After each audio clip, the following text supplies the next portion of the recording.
दोस्तों नमस्कार। NEET UG 2024 की काउंसलिंग प्रोसेस के थ्रू आप अपने बेहतर भविष्य के लिए मेडिकल इंस्टीट्यूशन, मेडिकल कॉलेज चुन ही रहे होंगे।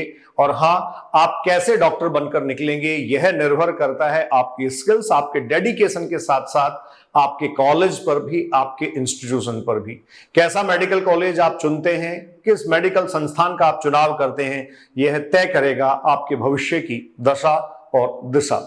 आइए कुछ मदद इसमें मैं आपकी कर देता हूं। National institute of ranking framework NIRF आप सब जानते होंगे, भारत सरकार की एजुकेशन मिनिस्ट्री के अंडर आने वाला एक ऑर्गेनाइजेशन जो देश भर के संस्थानों को, हायर एजुकेशन के जो संस्थान हैं उनको एक रैंकिंग प्रदान करता है। किसी भी कॉलेज में जाने से पहले आपको पता होना चाहिए कि आपके कॉलेज का एकेडमिक स्टेटस क्या है, आपके कॉलेज से ग्रेजुएट्स जो बनकर निकल रहे हैं उनकी एम्प्लॉयमेंट मतलब ग्रेजुएट आउटकम क्या है, आपके इंस्टीट्यूशन को लेकर लोगों के परसेप्शंस क्या हैं।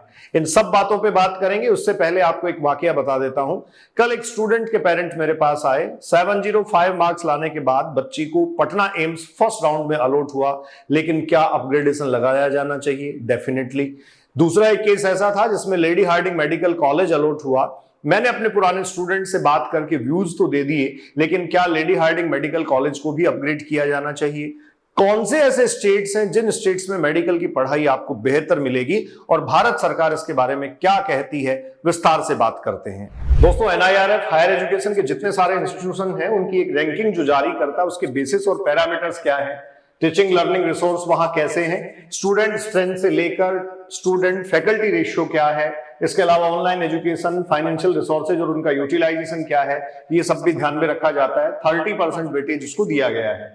पब्लिकेशन, इसके अलावा पेटेंट्स वगैरह, रिसर्च प्रोजेक्ट्स, ये सब कैसे हैं, रिसर्च एंड प्रोफेशनल प्रैक्टिस को भी 30% वेटेज दिया जाता है। जितने सारे ग्रेजुएट्स हैं उन ग्रेजुएट्स का आउटकम क्या है, उनके प्लेसमेंट्स और हायर स्टडीज कैसी हैं, यूनिवर्सिटी एग्जामिनेशन में उनका परफॉर्मेंस क्या है, मीडियन सैलरी क्या है, मतलब उनकी एवरेज या औसत सैलरी क्या है, PhD स्टूडेंट्स कितने हैं, इसको 20% वेटेज दिया जाता है।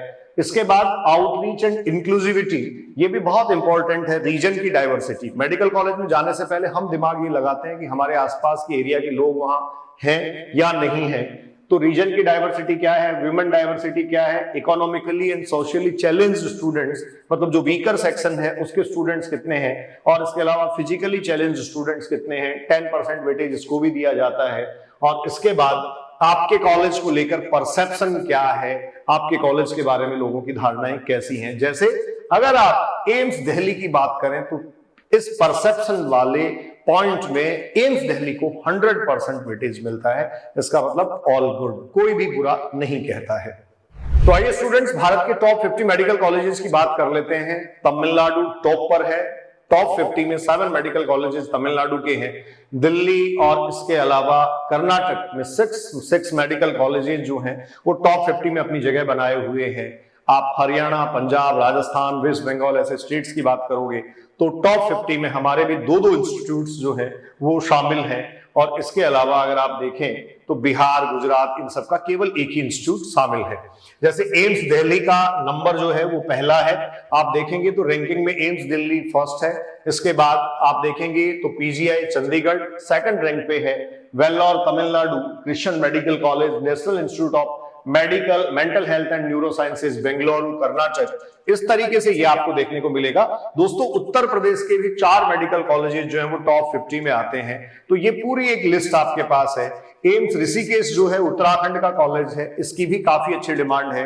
राजस्थान का एम्स जोधपुर जो है वो भी टॉप 50 में आता है। किंग्स जॉर्ज मेडिकल कॉलेज आपको पता है लखनऊ, ये भी अपने आप में टॉप 50 में आता है। एक और बात मैं आपको बता दूं, इनमें से कुछ कॉलेजेस वो भी हो सकते हैं जो प्राइवेट हैं या फिर सोसाइटी के मेडिकल कॉलेजेस हैं। यहां रैंकिंग एकेडमिक स्टैंडर्ड के अकॉर्डिंग दी जाती है। आप कलिंगा इंस्टीट्यूट देख सकते हैं, मौलाना आजाद मेडिकल कॉलेज देखिए दिल्ली का है, जो भी आप जानते हैं वो जानते हैं कि मौलाना आजाद का अपना एक रेपुटेशन है। इस तरीके से ये भारत के टॉप 50 इंस्टीट्यूट्स हैं। एम्स रायपुर को लेके कई बार हमारा परसेप्शन कुछ अलग होता है, लेकिन मैं आपको बता दूं एम्स रायपुर भी टॉप 50 मेडिकल कॉलेजेस में आता है। 36 ऑल इंडिया रैंक इसकी है। इस तरीके से ये मसूरी के college, Dayanand medical college Ludhiana Punjab के भी आप देखेंगे तो बच्चों 2 मेडिकल कॉलेज जो है वो टॉप 50 में आते हैं। तो ये आपको काफी मदद करेगा एक प्रकार से ये जानने में कि कौन से मेडिकल कॉलेजेस जो हैं वो टॉप 50 में आते हैं। अच्छा, एक बात और आप ध्यान से सुन लीजिए, किसी भी मेडिकल कॉलेज का इस रैंकिंग में नहीं होना ये तो डेफिनेटली इंडिकेट करता है कि जो कम्युलेटिव अप्रोच है वो वहां कहीं ना कहीं थोड़ी वीक है, लेकिन उसके अलावा भी कई सारे पैरामीटर्स काम करते हैं। आप मेडिकल कॉलेज का चुनाव करने से पहले ये देख लें कि आपके लिए क्या सही हो सकता है। जैसे अगर वहां क्लिनिकल रिसर्च के लिए, क्लिनिकल प्रैक्टिस के लिए ओपीडी और पेशेंट लोड बहुत परफेक्ट है, सिटी एक्सपोजर काफी अच्छा है, तो थोड़ा बहुत एकेडमिक स्टैंडर्ड जो है उसके साथ कॉम्प्रोमाइज किया जा सकता है। जैसे क्लासेज और टीचर्स के साथ थोड़ा कॉम्प्रोमाइज इसलिए किया जा सकता है, बहुत सारे बच्चे मुझे कहते हैं सर आजकल सब ऑनलाइन पढ़ते हैं, लेकिन क्लिनिकल प्रैक्टिस में डेफिनेटली आपको अच्छा पेशेंट लोड और ओपीडी की रिक्वायरमेंट होती है। अब दोस्तों मैं आपको टॉप 5 मेडिकल कॉलेजेस पे लिए चलता हूं और आपको ये जो पैरामीटर्स हैं वो पैरामीटर्स जानकर थोड़ा अच्छा लगेगा कि इन पैरामीटर्स पर सबसे पहला जो इंस्टीट्यूट है रैंकिंग में जो सबसे पहले है वो कहां स्टैंड करता है। आप देखिए, जैसा मैं कह रहा था, परसेप्शन के पॉइंट ऑफ व्यू से 100% अचीवमेंट है। सबसे पहला ये टीएलआर जो आपको पता है, पहले से आपको पता है, टीचिंग लर्निंग रिसोर्सेज जो है, इसका मतलब फैकल्टी और स्टूडेंट रेशियो जो है वो काफी इंपॉर्टेंट है। फैकल्टी का स्टेटस कैसा है, ऑनलाइन जो फैसिलिटीज हैं वो कैसी हैं, ये सब मैटर करता है। आरपी जो था ये आपको पता है रिसर्च प्रोजेक्ट से रिलेटेड था। ये ग्रेजुएट आउटकम्स, एम्स दिल्ली से निकलने वाले 98.44 स्टूडेंट्स जो हैं, मतलब एक तरीके से ये 98.44 आना अपने आप में बहुत बड़ी बात है कि ये बहुत अच्छा सेटल हो जाते हैं। और इसके अलावा ये जो है वो एक तरीके से इंक्लूसिव आउटकम है, कहां से लोग आते हैं, और ये परसेप्शन है। तो एम्स दिल्ली जो 1956 में एस्टेब्लिश हुआ, ये अपने आप में भारत का ऐसा नेशनल इंस्टीट्यूट है जो 2018 से लेकर 2024 लगातार आप ये कहेंगे 7वें साल भी टॉप रैंक पे बना हुआ है।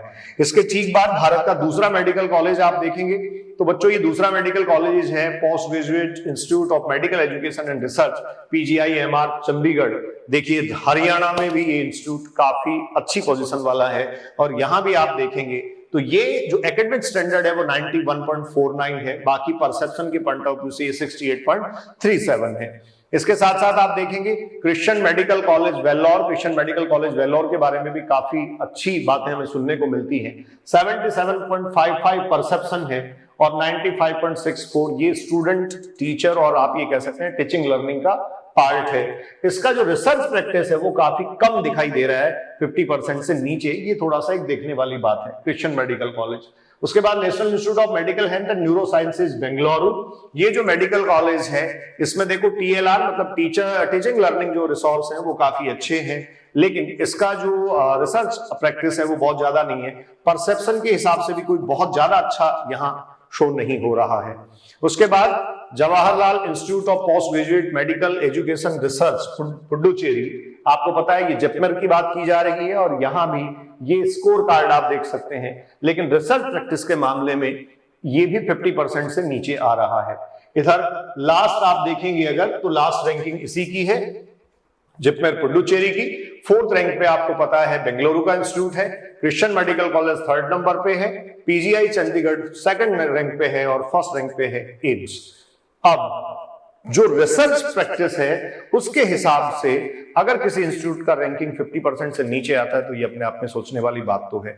मेडिकल एजुकेशन के हालात क्या होते जा रहे हैं, क्या साइंटिफिक टेम्परामेंट वास्तव में इस कंट्री में लूज होता जा रहा है, अपनी टिप्पणियां मुझे जरूर पहुंचाइएगा। मैं एमएम बलडोरिया अभिव्यक्ति के माध्यम से आपसे मुखातिब हो रहा था। Enjoy your life, be safe, thank you.